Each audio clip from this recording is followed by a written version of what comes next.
everyone. My name is Rosebud Ben-Oni, and I'm going to begin this reading by talking a little bit about my connection to Poet House.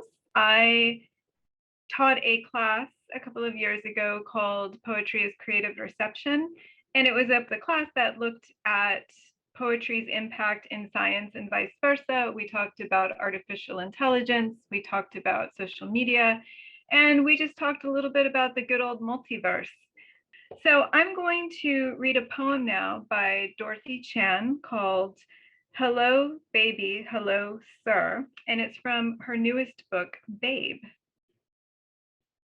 Hello, baby, hello, sir.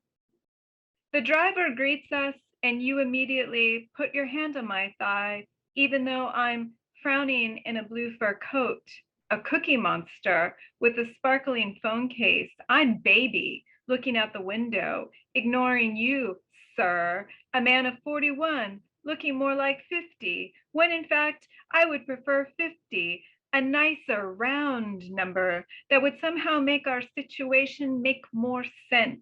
And I wonder if the driver wonders how you got me. You scold when I don't respond to you in a sweet, even tone. I wonder about performance, how I do it, and how you don't. Once upon a time, I dated a man in Singapore who was twice my age when I was 23. You do the math.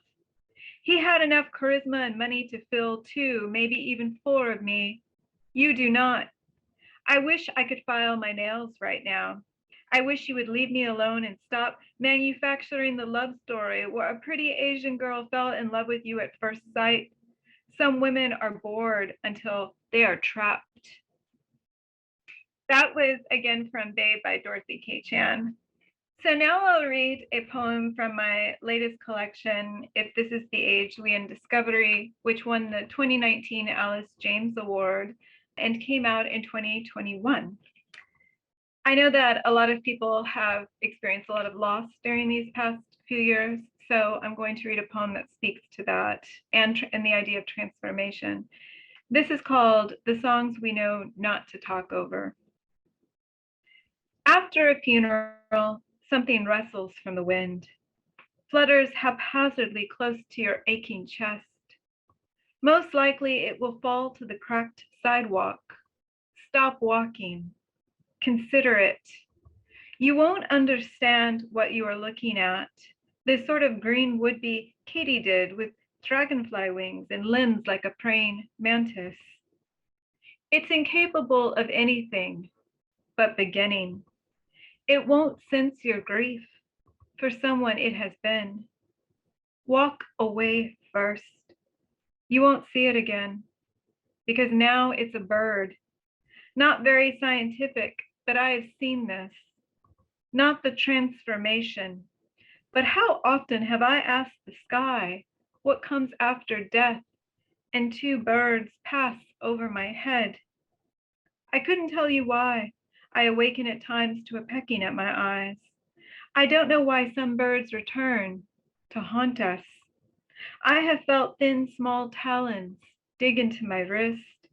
We tangle in the darkness. Porous as Lois. No trail of marigolds and copal incense. No falconers in the Boot Hills. Where we go, I feel still, but never remember. In the morning, a sparrow steals a half-eaten donut from a pack of feral cats, and I promise to spare the life of all that is winged. I watch where I step and still a wasp stings. I'm sorry. The only promises I've kept are those scientifically proven.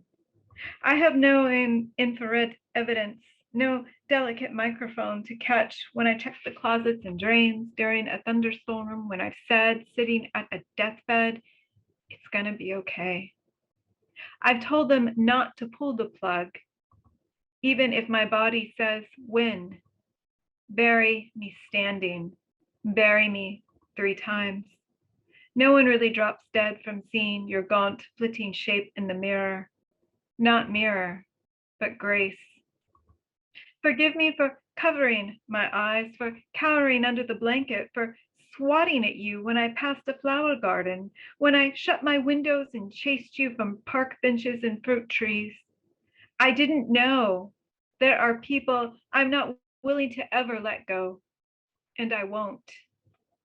I haven't. Thank you so much.